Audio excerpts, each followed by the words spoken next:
Hey guys, Dadtries, and this is Deep Rock Galactic Survivors. This is an early access release of I guess the internet's calling these aimless horde shooter.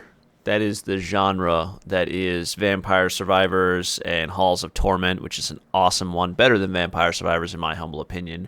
But now we have Deep Rock Galactic Survivors, and there's a ton of these that have come out. But Deep Rock Galactic Survivors really sets itself apart in a lot of ways. First of all, the game is $9 on sale right now, and its regular price is going to be $10. So, that is twice the price of Halls of Torment and Vampire Survivors. So, for this price, you could actually get both of those games, both of which are phenomenal, by the way. Halls of Torment, actually, you need to aim your shots. I have a video for that as well. I'll put the link in the description in case you are curious. That's a really good one. That takes Vampire Survivors and then adds an extraction element for you to actually earn items for your next runs. You have to actually extract those. But anyways, back to Deep Rock. I have been having a lot of fun with this game. Actually, since I got it, I've been pretty much obsessed with it. It plays awesome on the Steam Deck. It definitely feels a little small, but obviously that's expected. You're playing on a smaller screen, so some of the things are a little difficult to read. I wear glasses. Someone who doesn't have to wear glasses probably won't care, but it's really fun. It plays with just a single stick. It runs great on the Steam Deck. It does drain the battery a little bit. There is a lot going on the screen. The graphics look really good for the genre of game. A lot of times these can be done very cheaply, simply, and with sprites, but Deep Rock did not go that route. Or Funday Games, I really should say. That's the developer here. It's currently very positive on Steam, and it's only 2 days into early access. So it seems to be pretty well received. One of the biggest differences in this game is that you actually get to interact with your environment. So you are a dwarf, you are mining things, you're looking for all of the things that you would normally look for in the full Deep Rock Galactic game. So you want your Morkite sometimes, you're looking for Apoca Blooms, you are mining gold and Nitra, and those are the resources that you need to purchase your upgrades mid-run. And all of the deployments are set up as kind of like deep dives. So you go down 4 levels, and then there is the boss level. And it took me, I have almost 9 hours into the game before I actually beat the boss, and I did that with the driller. It went pretty well. I found that being able to really go wherever I want, so I kind of focused on movement speed and mining speed with my upgrades, and I was able to just kind of blast through and make paths where I could just run away.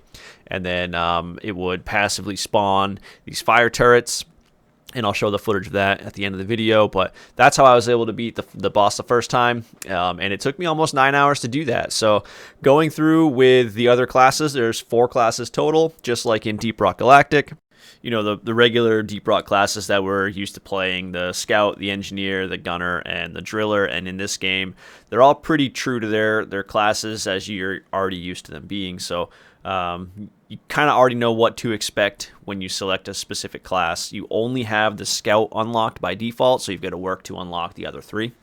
And as you put time into it, as you mine more resources and get further down and level up your Dwarf, or each class really, as you level up your classes and as you use the weapons more, you unlock more upgrades and more weapons, and you can do different things with those weapons, different modifications or overclocks, as they call it in this, and that helps you on and progress further. So this actually has, I can already tell, a ton of content. It's going to take me a really long time to beat this game, but every run is just fun. I don't know what it is about this game, but it makes the dopamine flow in my brain very nicely, and I think you will like it too. That is, if you like the aimless horde shooters, this one's really good. It's very well done. I can't say enough good things about it. Digging through the rocks is nice. Finding the rare resources is nice for your passive upgrades for when you're outside of the runs. Everything about the game is good. There is no wasted time in the game because you end up getting artifacts. You can strategically plan for when you allow the supply drops to come in, and you can use that to kill some of the elite enemies that are harder to kill. And those are going to give you artifacts, and then the artifacts are going to give you bonuses, all kinds of different ones. I obviously haven't found them all yet, but I mean, there's some that will let you find gold randomly when you're digging through regular rocks. Some of them will do the same with nitra. There's modifiers for your nitra, so the more nitra you have, the more damage you do, but the slower you are. I believe that's the pickled nitra artifact. There's a lot of cool things to this one. They've really done a lot of good work, and they've put a lot of thought into it. It's not something they just rushed out, which is kind of what I was afraid of. But no, it's very, very good. And $10, it's definitely worth $10. It's one that you can play offline because it is single player. It runs great on the Steam Deck. You can pause it anytime you want to.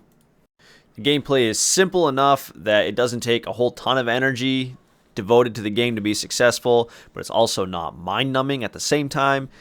This is an absolute armchair game, and I will be sitting in my armchair very often on my Steam Deck playing Deep Rock Galactic Survivors because it's awesome. I will see myself out with the footage of me killing the Dreadnought on Hazard 1 on the very first map with the help of my little boy. Thanks for watching. I would really appreciate a thumbs up. Have a great rest of your day.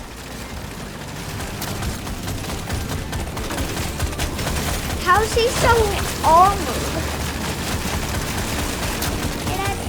How is he so armored? I don't know, man.